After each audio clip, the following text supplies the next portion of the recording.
Hi, Andres. Hey, Nishan, how you doing? I'm doing good. How are you? Good. I just stopped by to say hi to Ali, and then Okay. I'll sign off and go to the YouTube channel. Yep, sounds good. It seems that we're running Hi, Andres. smooth today. Hey, Nishan, Sorry, Andres. What was it seems that we're running smooth today. Yeah, yes. Hopefully there is no interruption. Yeah. Yeah, yeah, yeah.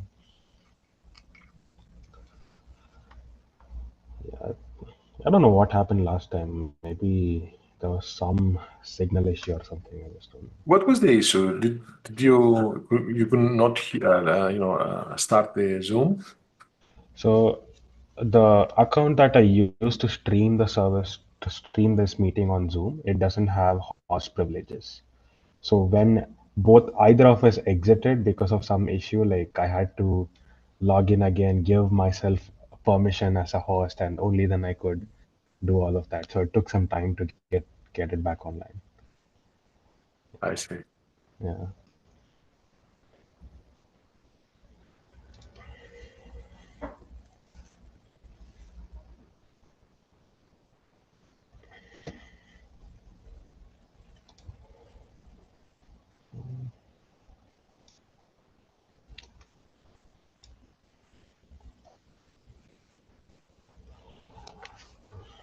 And please ask Philippos not to yell while you. At the very end, I watched the remaining video with Munch's talk, and I could hear Philippos screaming next to you. Yeah. Yeah. He's done with the meeting today, so Okay, it's I'm good. But yeah, please coordinate with him yeah. for the future reference, just to, you know, I know that if you both have meetings, it's perhaps you can have some space between the two meetings. Yeah. Yeah. I guess the MATLAB meeting might overlap every now and then, and that's the Yeah, common yeah. thing. Yeah.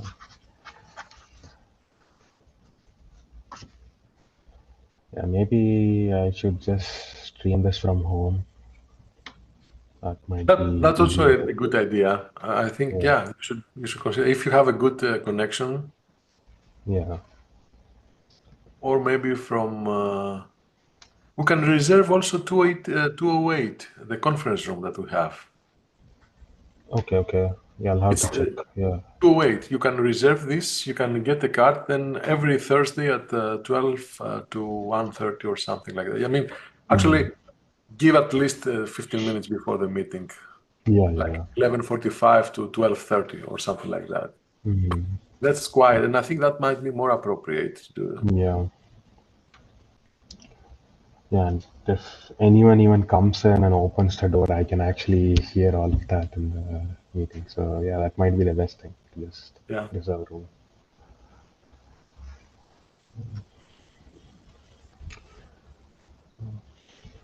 The weather's looking much better today. Hmm. Yeah, Temperature will go up, I think 56 or 60. yeah. Yesterday it was snowing, and yeah, I cannot even No. imagine what's going on over here.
This is Philippos.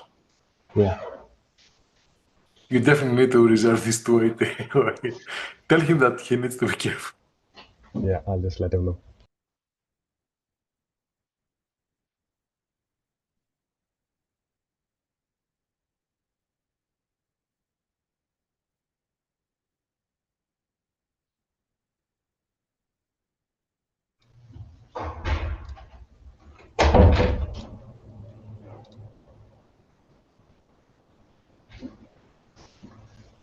Hi. Hey, Ali, how you doing? Good to see you. Good to see you too. Thank you so much for taking the time to give us a Sure, my session. pleasure. Sorry it took us a while to organize the time. No worries. I just thought to stop by and say hi. I will let Nissan to take it from here, and I'm gonna join the audience from YouTube channel. Looking forward Okay, to great. Thank you so much. Thank you, Ali. Let me share my screen. See if this works. Can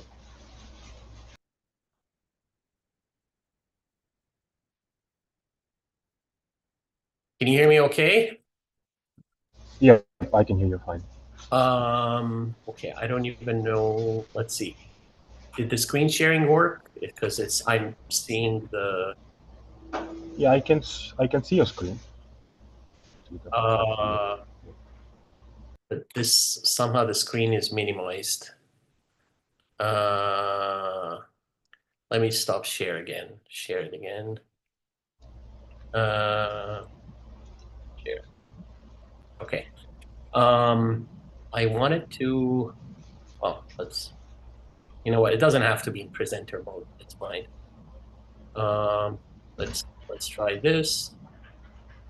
Let me get my cursor back.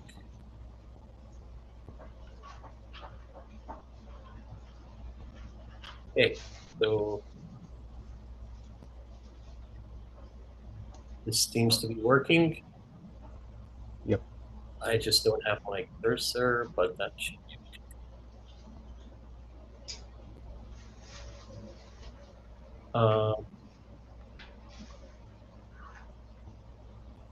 okay. The clicks work. Let me do one more thing before we go. I want to minimize the meeting controls, but my cursor is not working. I think in the stream I can just see your slides, and I don't see the controls, so I think it's fine. Okay. Yeah. I wanted to minimize the meeting. Okay, all right. Hide video, hide floating meeting. So this is good. Okay, now I'm gonna put this. Okay.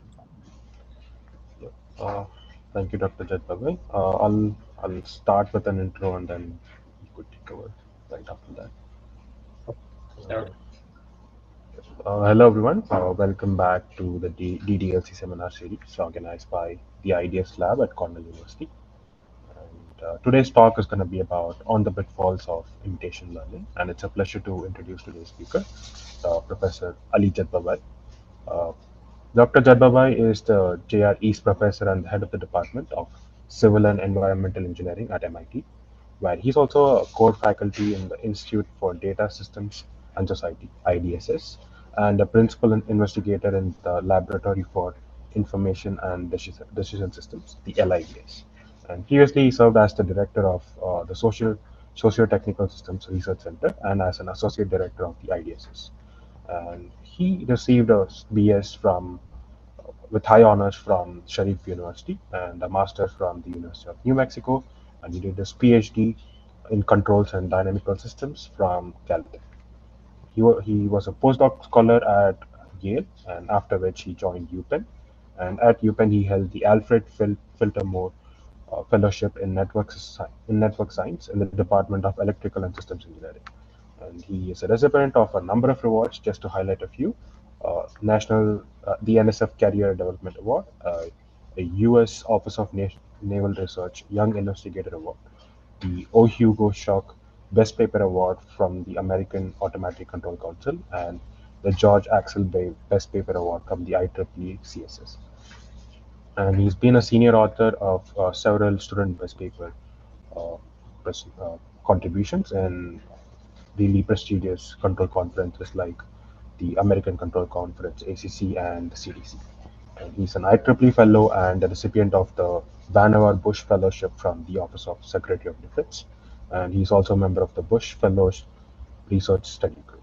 And his research interests are broadly focused on decision making, optimization, and control, machine learning, network science, and network economics, as well as quantitative and computational social science.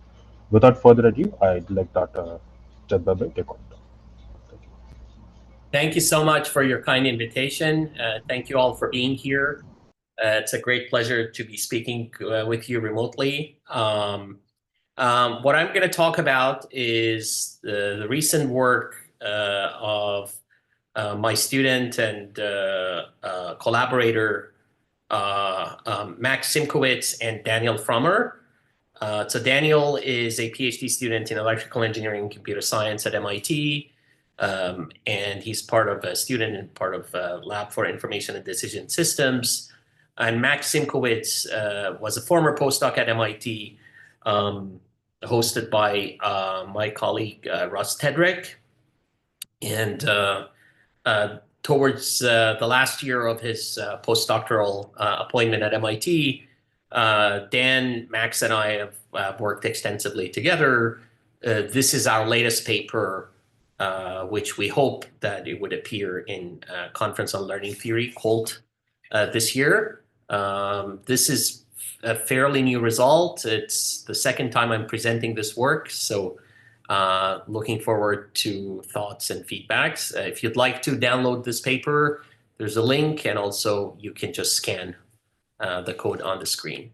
And this work is about the issues that one faces when trying to extend the popular approach of imitation learning from systems with discrete states to the continuous world where the actions are continuous. So why is there a lot of interest in imitation learning?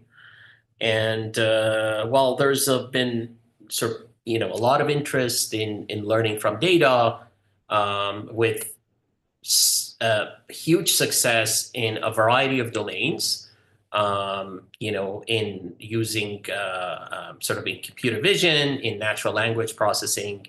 We're at the age of LLMs, where things have become a technology that people use every day. So anything language or vision related, we've seen this tremendous success since the time of AlexNet in 2012 and going forward. And there's an ongoing attempt to reproduce this success from the domain of language and vision to sort of large vision action or video action models and data sets, so that we create robotic foundation models. And there are many parallel efforts in trying to do that. And the fundamental question is, can we reproduce and replicate the success that large language models have had for language and vision? Can we repeat that success in robotics? And does the same formula work?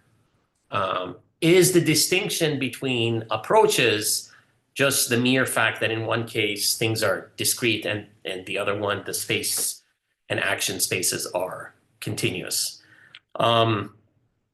Or put it another different way, do we need on-policy data, or can we do if we have enough offline data to do training, would that be sufficient? And so there's been a lot of attempts at this. This is the video that you see on the screen is from the work that Russ's group has done with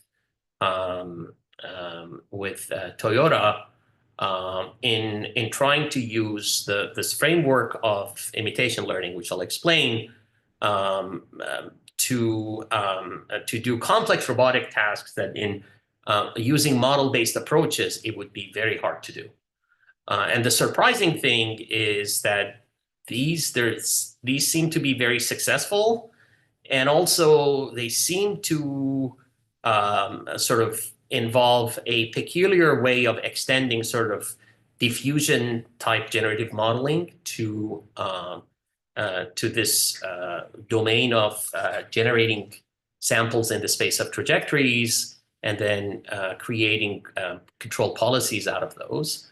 And so the natural question to ask, and if you look at the literature, you see a lot of work that are trying to do that. How much of the analogy from training a ChatGPT-like model, a GPT-4-like model using language, where the goal is to predict discrete tokens, how much of that can be extended to robotics, where the goal is to predict continuous actions? And so in this paper and in this talk, I hope to argue that there are some fundamental differences and some technicalities and pitfalls and some things that one has to be careful about that just go beyond the simple distinction that one is discrete and one is continuous. So here's an example of the kind of pre-training that goes on for the kind of tasks that I showed you earlier. So you have a human expert demonstrator that creates trajectories for some of these complex tasks using this setup that you see in the screen. And they, using a fairly few samples, like something around 100 samples, they seem to be able to sort of successfully generate new interesting trajectories and policies. So on the surface, there seems a lot of similarities between the two tasks. On the one side, you have the standard, MDP or Markov decision process or stochastic dynamical system, whichever language you want to use to describe the domain, where you have dynamics given by a transition map. You have states and actions are drawn from a distribution of policies. This is what we do in the language setting, except that states and action spaces are discrete. And in robotics and control, we have basically the randomness in the transitions comes from either uncertainty in the dynamics or exogenous noise. And you have some nonlinear dynamics, xt plus 1 f of xt comma ut, where the policy is drawn according to some distribution. And so that would be the object of study in this work. And so from a cursory look, it appears that the two things are roughly the same, except maybe there's some translation that is needed between the language used in control and the language that is used in sort of the reinforcement learning literature. In some ways there are quite a lot of similarities. Both are trying to do some form of stochastic dynamic programming, right? Solve the dynamic decision problem. But we would argue that once you get to the details, there are some fundamental differences. So I hope to get through some of those. So that's where this talk is focused on. So the setting that we want to use is the very popular setting of imitation learning. Imitation learning is not something new. It's been around for a while. And the idea of it's this broad family of approaches to sort of learn from expert demonstrations. So the idea is that you provide offline demonstrations by some experts, and then the goal becomes search for, in the space of policies, for policies that minimize the loss or this error between the cost under the imitator, which is the policy that we're trying to generate, versus the cost under expert. And so the question, and you do this over some finite horizon H. So this approach is called the imitation learning. It's very popular, and it's sort of a broad approach. And so one of the most well-known algorithms to do imitation learning is often known as behavior cloning.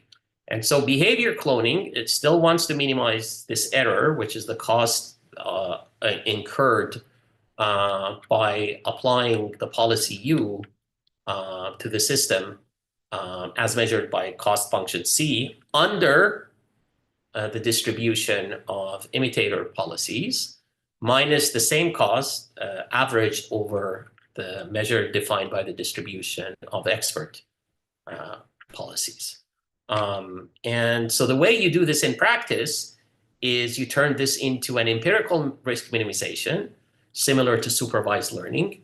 But instead of searching for functions that look at XY pairs that are points, you search for functions or policies that use the data that are state and trajectory functions. So these are, so instead of having points, you just have trajectories, and you try to find the policy that minimizes this loss. And you train in a supervised way, in an offline way, you train pi hat to fit the expert data, right? So this is what we call behavioral cloning. And so typically this is very common in sort of offline interactive offline reinforcement learning approaches as well.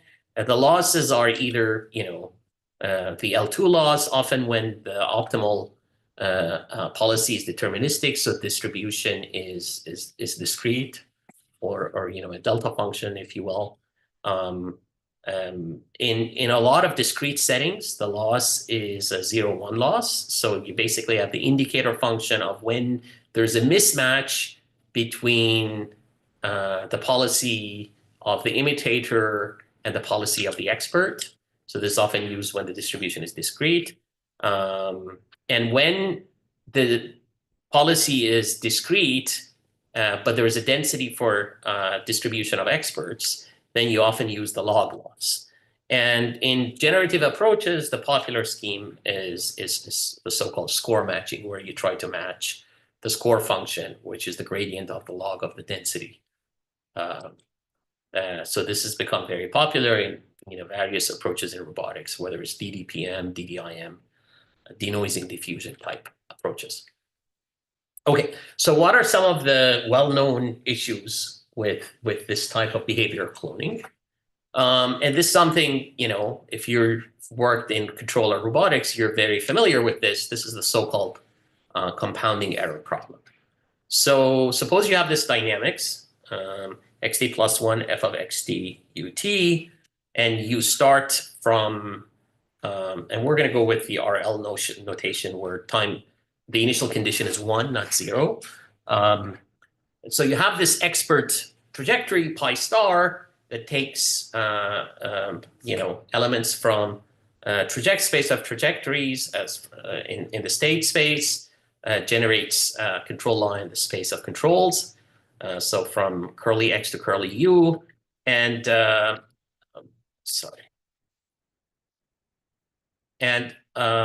so you apply u1 star. This is what the expert presumably does, which is pi star of x1 as feedback policy to x1 star, generates x2 star. At x2 star, you apply u2 star, which is pi star, the policy evaluated at x2 star to generate x3 star, and so on and so forth, right? So this is what the expert trajectory is. Now, if you look at the loss perceived under the distribution of the expert, so this is called the loss of the imitator policy under the distribution of expert, then what you do is, starting from x1 star, you may end up in pi hat of x1, x1 hat, which is also equal to x1 star. But for the second point, you evaluate at x2 star to generate u2 hat, and so on and so forth. However, what you want to do is you want to look at the cost under the distribution of imitator policies. And that will give you really the learner trajectories, which is described by length. So if I apply pi hat, because pi hat is not pi star, even though I'm applying it at the same point, because x1 hat is x1, I'm not going to end up at x2 star. I end up at x2 hat, right? But then from here, I apply u2 hat. That gives me x3 hat. From there, I keep going. And these two trajectories could diverge because of this so-called compounding error, especially if the modulus of continuity of this map is greater than 1. The trajectories could diverge. So errors accumulate over time steps as h gets larger because you're sort of evaluating it on the wrong thing. And then slowly, as this error accumulates, you basically end up shifting the distribution. So now you have, if errors accumulate enough, we are now in a point in which the original distribution has 0 or no support. So we're now out of distribution. So this is the so-called distribution shift problem in behavior cloning, which is fairly well documented and well known. Okay, so this is sort of understood, and people sort of expect this not to work well if the underlying system has some form of instability. And I have to define for you what we mean by stability and instability here, because nothing is going to infinity here. So what do we know? So we want to minimize this error in imitation learning because we want to imitate the expert, right? We want the machine, the algorithm, to imitate the expert. So we have a cost under imitator, we have a cost under expert, and then we have this so-called loss of imitator under expert distribution, which we can make small, right? So the algorithms used for behavior cloning for imitation learning, often called, two famous ones, and there's plenty of algorithms that have come out of these two. One is called Dagger, one is called DART from 2012 and 2017. And they have some theoretical foundation behind them. Roughly speaking, the idea is that if you have a loss that is a 0-1 loss, and apologies, this should be pi of x not equal to u.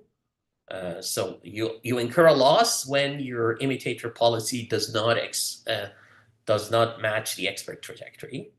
And when the cost is bounded, and this is when you're trying to emulate, use imitation learning maybe for Atari games or other discrete tasks, and then what you end up getting is that this error that we're interested in is linear in the length of the horizon, linear-ish, okay, hiding polylogarithmic factors. And so this is if you can emulate the expert policy well enough, then you're not going to suffer a loss that grows worse than linear-ish, right? So if pi hat gets close to pi star as a function, then the rollout cost that you get is at worst linear-ish in horizon. Okay, so we know that this happens for a 0-1 loss. And so one idea would be that if this happens in this discrete setting, maybe we can extend this to weaker losses that allow for small errors. So they're not as punishing as the 0-1 loss. And we could do this in continuous action space. That would be the dream, because then that means a lot of the way we train language models, we could do the same thing in robotics, use this, and then things would work well. Okay, so unfortunately, and this is sort of the gist of this talk, is that we can't. That this argument that works in discrete space for 0-1 loss does not work in the case of continuous actions. And you may say, well, that's you know, the examples that I'm going to give you are from cases where things are unstable, maybe aerospace applications, but maybe in manipulation tasks where nothing is really unstable in the sense that anything, you know, blowing up in finite time, or time never goes to infinity, or because you have a collection of tasks, maybe that won't occur. And so the purpose of this talk is to show you that actually, no, that could still happen if you are in the most favorable conditions for behavior cloning to work. So the purpose of this is to show that while intuition may say if things work in the discrete setting, once you understand the terminology and the one-to-one mapping of the RL buzzwords to control buzzwords, then you should be good to go. We will present a word of caution that is not quite as simple.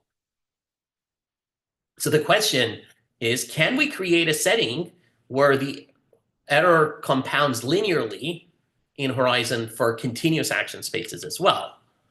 Well, you could already see that if you have instability, this can't happen, right?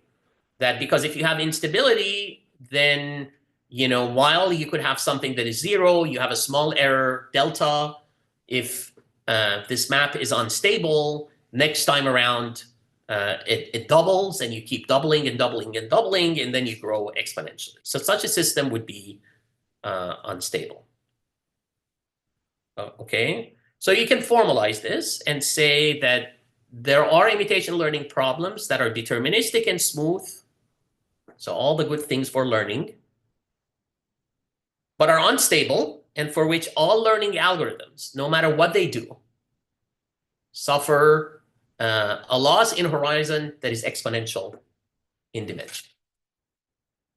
Okay, so not only those laws cannot be linear, but for unstable systems, it would be exponential. Okay, and more formally, it basically says no matter how well you copy the expert policy, and depending on what parametric class you use for policy, let's say as smooth as you want, choose K, choose the class as smooth as you want so that K is as whatever you want it to be, right, from statistical learning theory. Make this decay be as sharp as you'd like, but still there would be this exponential dependence on Horizon when you roll out this policy in terms of the error that we showed earlier. Okay, so this is sort of interesting, but if you're a control theorist, it's not very surprising, right? Because in unstable systems, errors accumulate. If you go open loop, basically, or if you have a mismatch on where you're evaluating, these errors can blow up. Okay, so that's sort of one result, but it kind of says that there's a lower bound here that is algorithm independent. No matter what you do, you will suffer this cost. So one argument is, okay, and maybe in aerospace and a bunch of other applications, you have these unstable systems, or maybe it's systems that have a lot of delay, they could create instability. But maybe in robotic manipulation, you don't have instability in that way, although in many cases you do. But let's say in some cases you'd say, okay, I'm going to use this only in cases where everything is nice, smooth, and on top of that, stable. So that's the next thing. So what happens if the system is nice? What can we say? Can this error still be linear in Horizon length? So first I have to, what is the relevant stability notion here? And the relevant stability notion, because we're trying to imitate something, is this notion of incremental input to state stability, which has strong ties to notions of convergent systems, which is sort of a classical stability topic in old Russian literature, and also to theory of contraction. Okay, except that this notion of incremental input to state stability, originally introduced by Angeli in 2002, it's for systems with inputs. So the same way Lyapunov stability gets generalized to input to state stability, or if you like, bounded input, bounded output stability,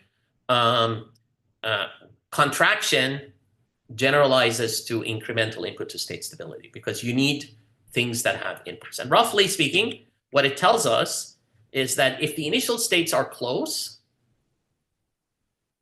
right, for any pairs of sequences of u's, so think of u1 up to uh and u1 prime up to uh prime, which you could think of it as perturbations of the first u's or imitations of the first u's, then the system is incrementally input to state stable if the effect of initial conditions is exponentially forgotten and the effect of input differences is bounded, according to this convolution formula.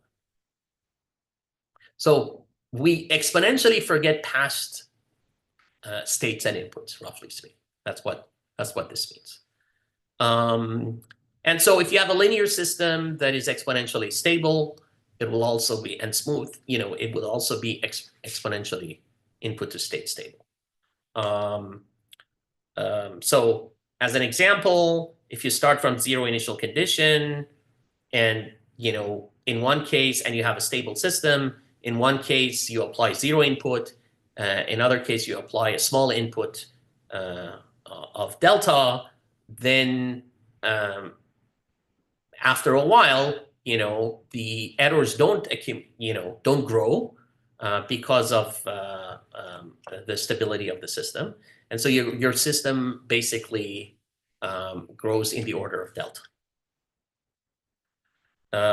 So another way to say the same thing for incremental input to state stability is if you perturb the inputs and initial conditions, that leads to bounded, and those perturbations are bounded, then you get bounded perturbations of states, right?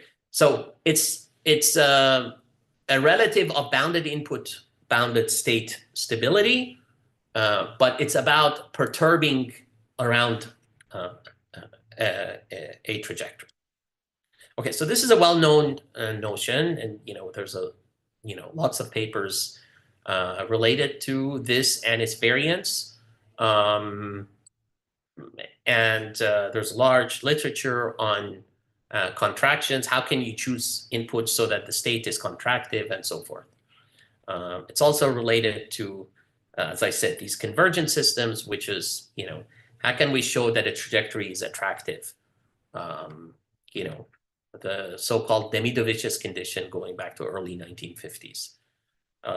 So these are all related, but not quite the same thing.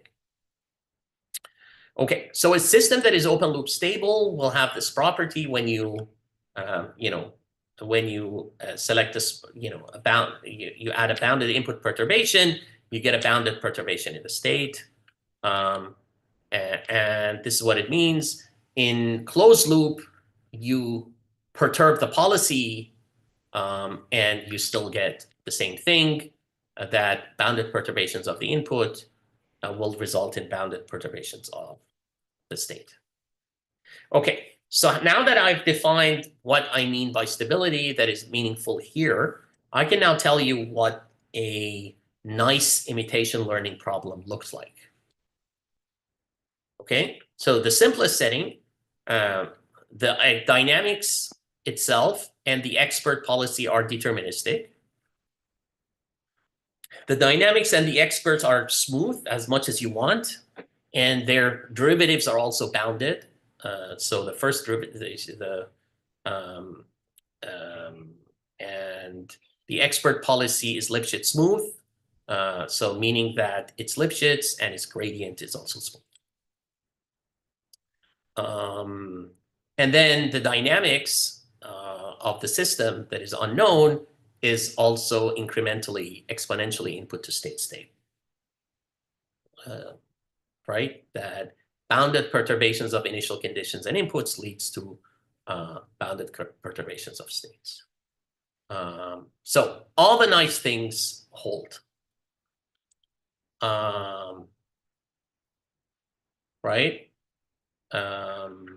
And what we show is that so long as your imitator policy is simple, in a sense that it's a state feedback, and there's a part that is dependent on the state, and there's a part that is sort of independent of the state.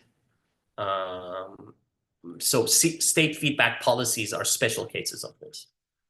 And I'll later talk about what are the other possibilities aside from being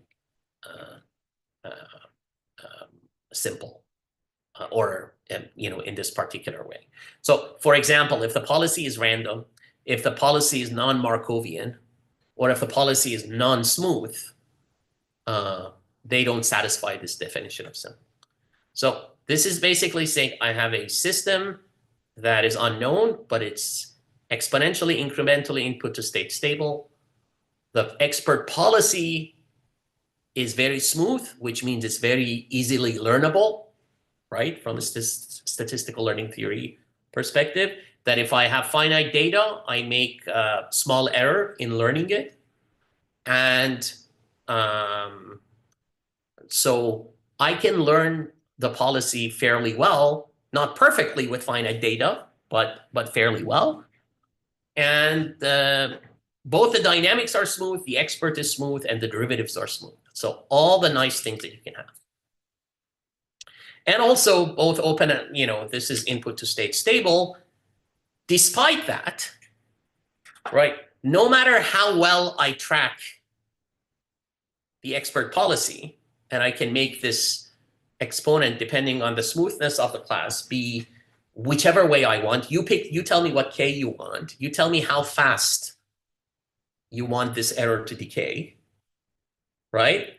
And I can show you that the error of your cloning will be lower bounded by something that is exponential in horizon.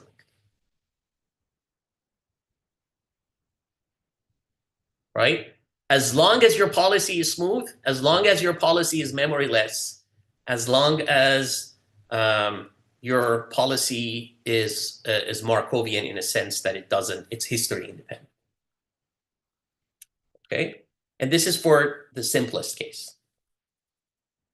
So this is in some way, while the other result was to a control theorist was not surprising, that, okay, if you have instability, you can't expect linear accumulation of error, even if you learn the policy well, because small errors propagate when you roll out, right? But this is saying even if the errors decay, you can have situations in which things grow exponentially.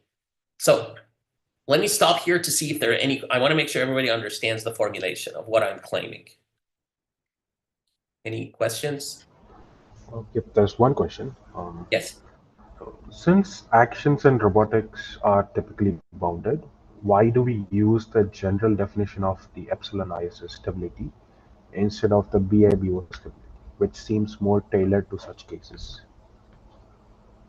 Well, so the reason we use, so first of all, because we want to imitate, right, the notion of stability that we use has to be incremental, right? Because we want to say that, somebody did something, you want to copy that. That's the whole promise of learning from experts, right? That, as I demonstrated to you earlier, that you have, someone putting these gloves on this haptic device, right? You show the robotic arm how to make pizza, which is a complex multimodal task, right? That if you wanted to model with the physics, the contact dynamics, the friction, it would be a mess. It would be completely multimodal, right? And then you could have an expert do it a few times, and then use some form of a diffusion policy and generate those expert policies. And then you want to know how close you are, right?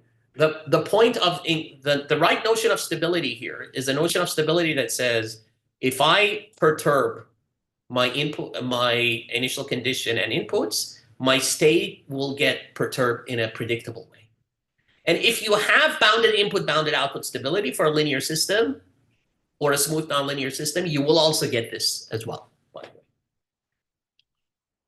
So there's a relationship between all these notions of stability, but we need it to be incremental because the whole point of this exercise is to copy what an expert demonstrator has done.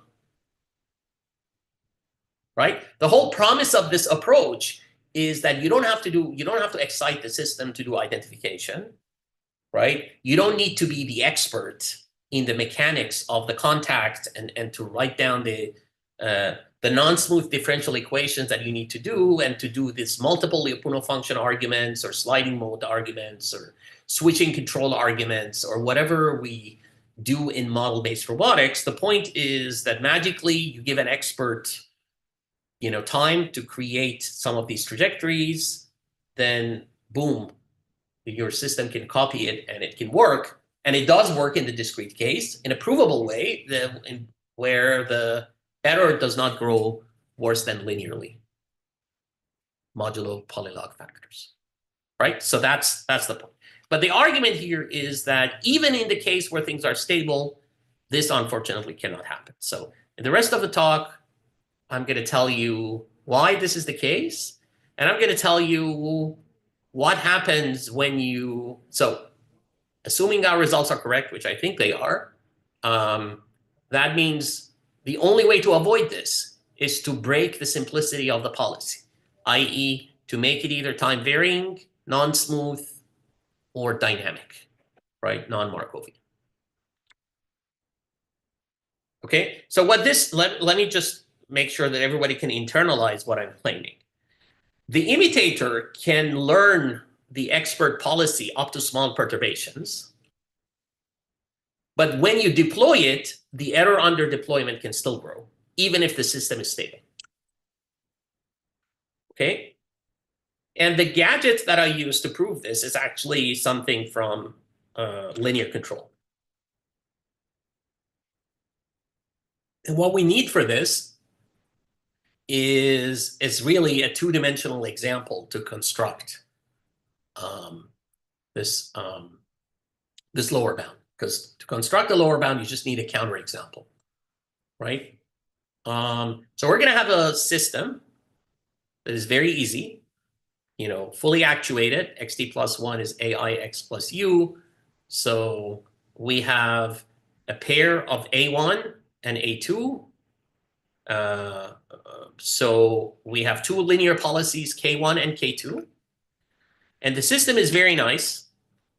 A1 and A2 are open loop stable. And K1 and K2 are also stabilizing the problem on the right index, meaning K1 stabilizes A1, K2 stabilizes A2. Okay. Furthermore, the two, on the y-axis, along E2, the subspace E2, meaning the second coordinate, the dynamics is identical. Okay. So if my system sees data on the data that is provided from the expert is only on E2, I can't see any difference between these two systems. Okay, because the dynamics is exactly the same. And open loop, they're stable. Closed loop, they're stable. All the nice things happen. The one thing that is not true is that if you put the wrong K for the wrong system, if the indices are mismatched, then that's the only thing that will be unstable. Meaning that while K1 stabilizes A1 and K2 stabilizes A2, K2 will destabilize A1 and K1 will destabilize A2. This is how the example is constructed. So if you do no control, you're fine. If you do the right control, you're also fine. And the only time you're not fine is basically if you put the wrong control for the wrong system. And so what is the intuition here? So the unknown closed loop dynamics of the expert is the policy K1 star, Ki star, and AI, right? And from the vantage point of the trajectories provided to the imitator, I can't tell which one of these two it is. And so I'm going to create an imitator K hat, right? That is the best linear imitator. Okay. However, it can happen, as I will show you in a second, that both systems and experts are closed loop stable, but the imitation policy that I create will be destabilizing. Why? Because I'm going to show you there's a way for the imitation policy to give you the wrong controller, the controller with the wrong index. Okay. Okay, so this is our system.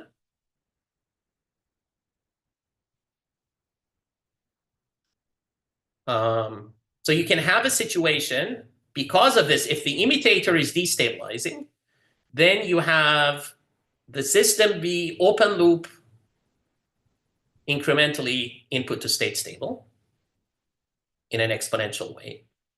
You can have the closed loop be exponentially incrementally input to state stable, meaning that if you perturb the inputs from the policy a little bit under the expert policy, you will be stable, right? So you will forget the errors in the input.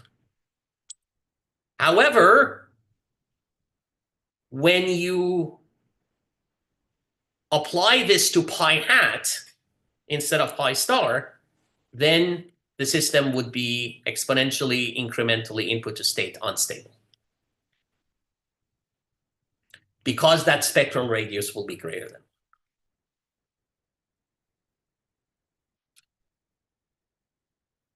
Okay. Now, to create this example, I either need a time varying policy or I need to give you a nonlinear dynamics to do that. And I'll show you how to construct it. Okay, so what am I going to do? The trick is the following. I'm going to create a system where so what are the knobs that I have? I gave you the dynamics. I gave you the expert. I said the two match on the E2 axis, right? And I'm going to make it so that for data that is along the E1 axis, one of the K1 and K2 will be destabilizing. Okay? So I'm going to embed the problem into a nonlinear problem that forces the learner in the E1 direction because of the error, because of the tiny error. It will give it a tiny component in the E1 direction. Yet all the expert data that is provided is in the E2 direction. Okay? Now, of course, this is adversarially chosen because I want to prove a lower bound. Now, if you give me data everywhere, then this problem will go away. So any construction might utilize the lack of data coverage. So this data coverage is reminiscent of persistence of excitation when you try to do identification in model-based control, where you use data to identify a model, and then once you identify it, you use certainty equivalence to say, okay, this model is good enough. Now let me pretend this is the model and use a policy that stabilizes this. Persistency of excitation, in case you don't know, means that when I excite the system to understand the hidden dynamics, I explore the state so that I can sort of invert that corresponding data-driven map, right? So I'm going to embed this in a nonlinear problem this way. So the way I'm going to do this is I'm going to say that at time 0, the distribution that I have, the data distribution, is in some disk, right? And along the E2 axis. And my dynamics is very simple. It's some G star of X minus U. So the optimal policy here is to just learn G star. And I'm going to make G star as smooth as you want, so that you can use sort of first-year graduate level statistical learning theory to say, to learn this non-parametric class, I can have a non-parametric rate. You tell me how smooth this is. Is it Lipschitz continuous? Is it Holder continuous? What properties does it have? And I will give you the error of learning with this much sample. The error decays this much in dimension. Okay, so what we're going to do to create this carefully chosen counterexample to give us a lower bound is to say, pick some nice G star of X, provide data in some neighborhood, in some disk. In the next step, the dynamics pushes you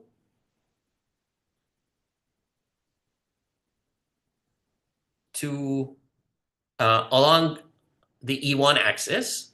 Now, why does it push you to E1 axis? Well, because if you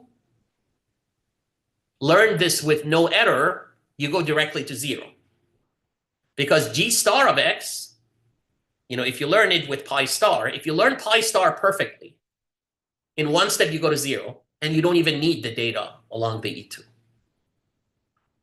However, because you have finite amount of data, and because no matter how smooth G star is, with finite amount of data, you won't learn it perfectly, you will incur a small error.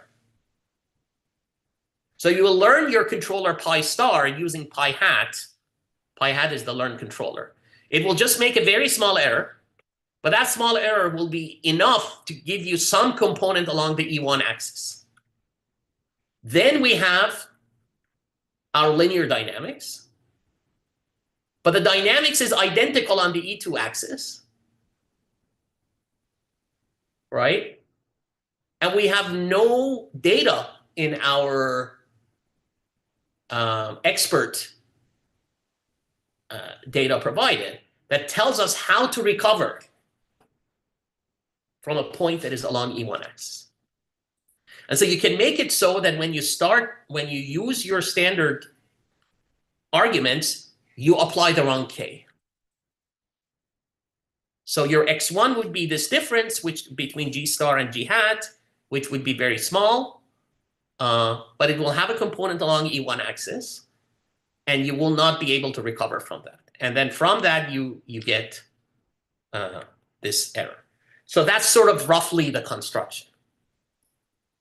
There's a lot more to it, but that's the gist of the idea.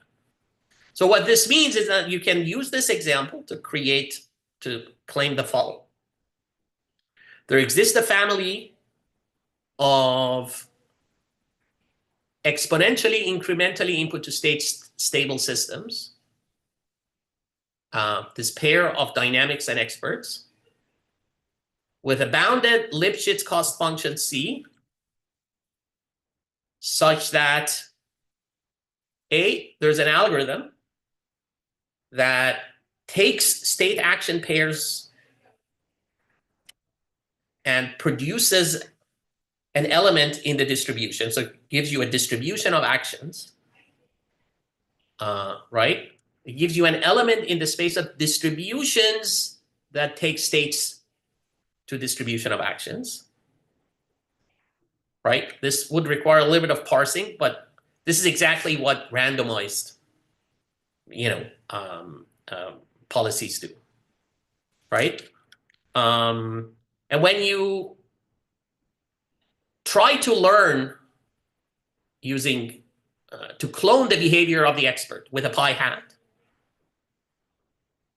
right? Over a horizon length, over the distribution of initial conditions, over your dynamics, and you take the expectation of that with the randomness of the distribution of expectation over the randomness in the distribution generated by your algorithm, and you make a small error.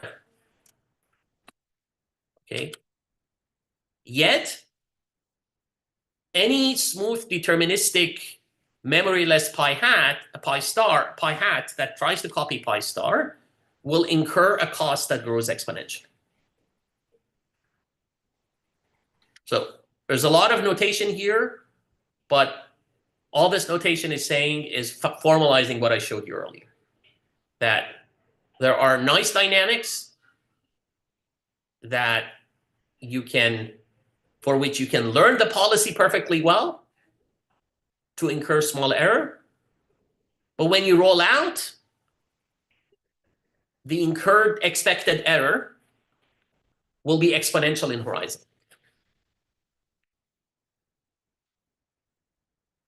Okay, so this means, I have a few minutes, so let me just quickly go over this. This means that any approach that tries to circumvent this has to break one of our conditions. Either the policy has to be non-deterministic, or it has to be time varying, or it has to be time varying and non-smooth, or it has to be with memory. It has to be non-Markovian.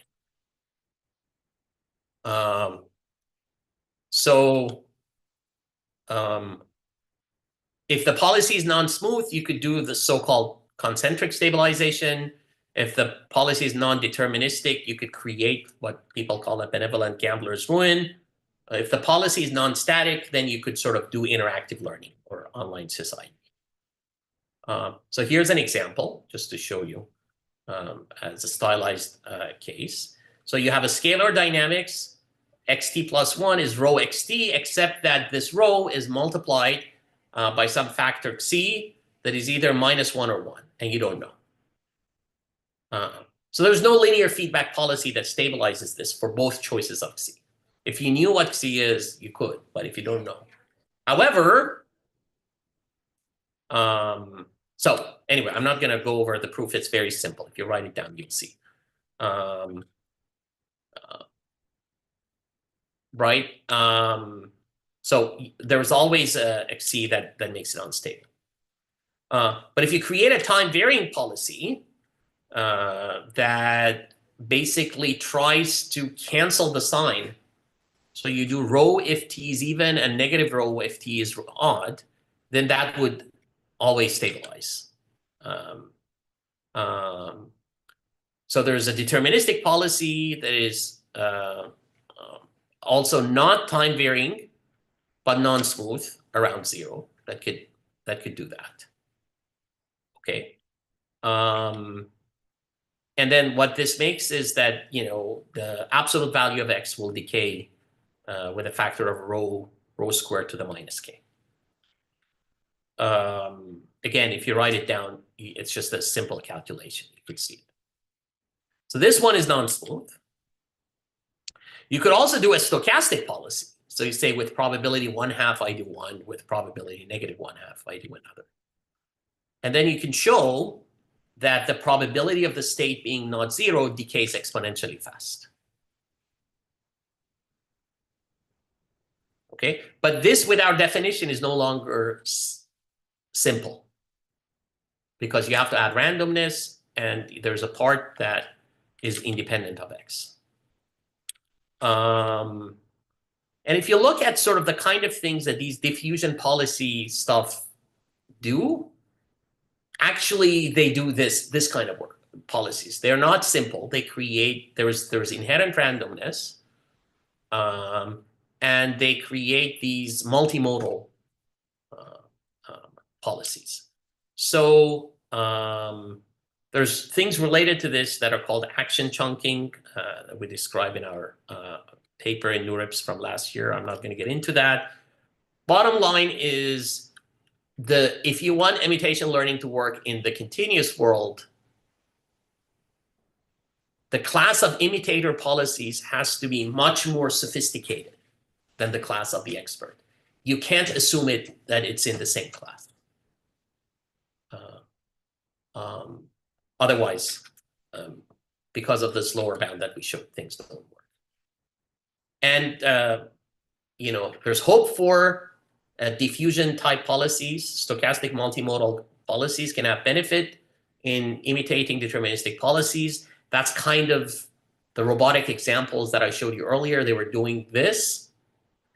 And we're basically saying there's a reason these diffusion policies work and other imitation learning stuff doesn't, because of this kind of a example.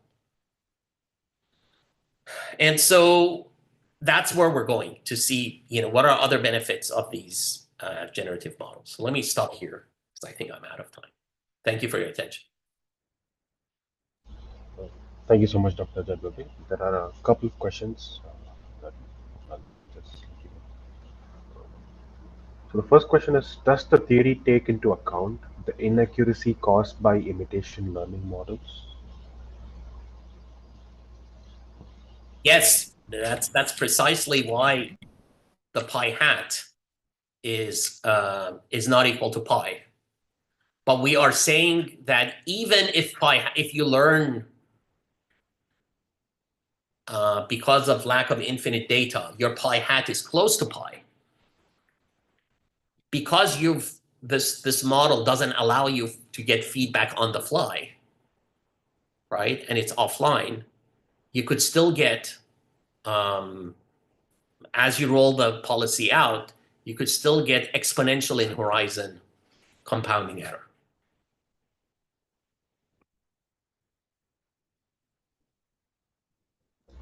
Thank you. The next question is, can we characterize a class of non-simple policy parameterizations that provably avoid exponential compounding error in continuous action imitation learning? So our result basically says you have this, so we don't have a counter result yet. What we show is that simple for sure doesn't work, provably, because we have a lower bound. And we have experimental evidence from others that non-simple policies seem to work even when the data is sparse. And we have this stylized set of examples, like the stuff I mentioned at the end, showing how this non-simple policies could work, right? But we do not have a full theory that says, well, actually, sort of, yes. Okay, let me take that back, because we do show that in our paper that if your policy is non-simple, it actually works. That's towards the end, but that part is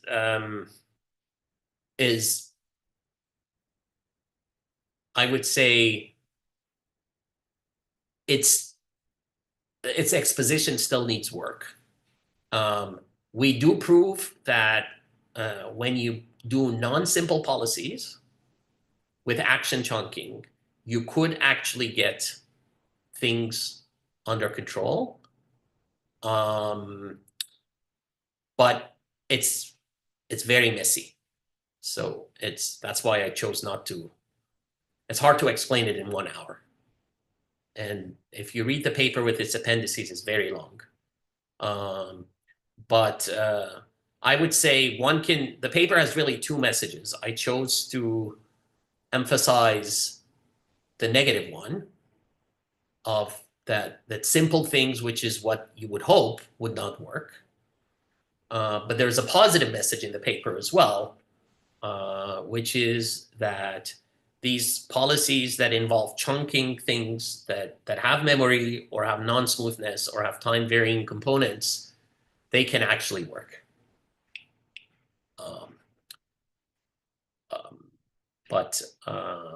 Yeah, so I encourage you to look at the actual draft. Thank you. And there's one last question. I'm wondering how does diffusion policies multi-step sampling fit your improper within quotes policy framework? Can you repeat the question? Yeah, the question is the person is wondering how does diffusion policies multi-step sampling fit your improper policy framework? Like The improper part with- that yeah, so if you look at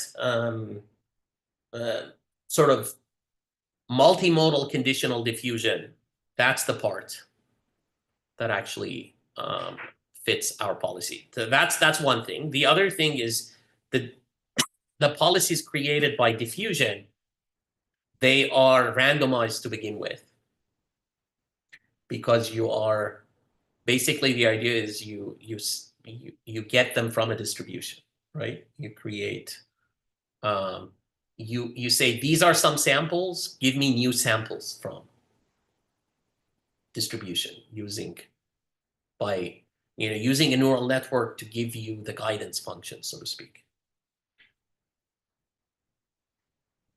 So diffusion gives you the randomness, gives you the time varyingness, gives you also, when you have multimodality, gives you the non-smoothness, gives you all components.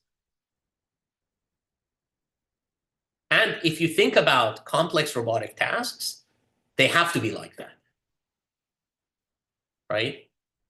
It's because you switch modes when you want to do, it's not one thing. It's not, the data doesn't come from one distribution. Well, it comes from let me put it this way. It comes from a distribution that has multiple modes.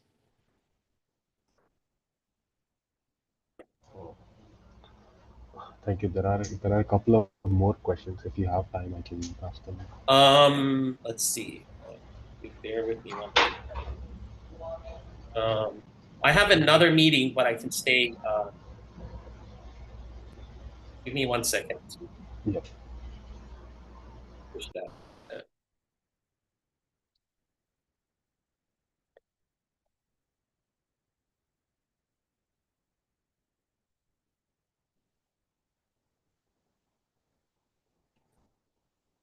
Okay, go ahead. Yeah. So the question is, how do you anticipate your results extending to POMDP settings where there are partial state observations? And would the blow-up be even worse, or could Well, yeah, I stochastic think policy- that would probably be worse. The point of this example was that even in the best case scenario, simple policies don't work. And then we show that at least for fully observed cases, complex policies could work. That's, as I said, the second part. But whether complex policies with state observation, I don't know. We haven't done that. My guess is that under some conditions, under appropriate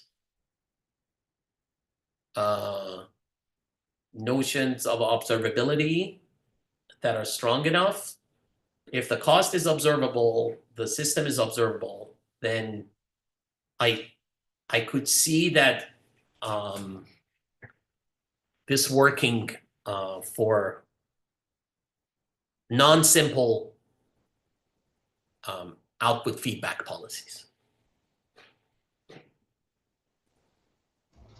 Thank you. The last question is, could you share your thoughts on how to collect better solution from experts in case the robot is in suboptimal states, or if there is any method to resolve this issue? Yeah, I guess what I would say is that absence of interaction So one way to avoid all of this is to have an online component, right? The robot has to interact with its environment and learn new things on the fly, right? But if you're trying to do, but that has its own challenges and its own issues. The thing is, for offline things to work, you need to have a lot of coverage. So you can't, your expert, this, distribution, that has to have coverage everywhere. So you need to explore all of the state space. Or your mechanism could lead to policies that allow you to recover. And our hunch is that diffusion policies do that. That you give it data from parts that you have, but using diffusion, you let it, because when you learn the score functions, you don't overfit. Because when you do diffusion, if you overfit and you learn the score function perfectly, then you only recover the samples that you already had. There has to be some underfitting to give you new things, right? The challenge is, how do you get the right new things, not bad hallucinations? And that's yet another talk, which we do have some work on, but hopefully we're planning to submit that to NeurIPS. Thank you so much, and that's all the questions. Thank you so much for your attention, and you can find the paper on the web if you missed the link. Yeah. Have a good day. Thank you, Dr. Jadhav. Thank you. Bye. Bye-bye.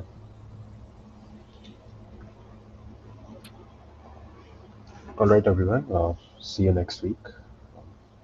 Stay tuned.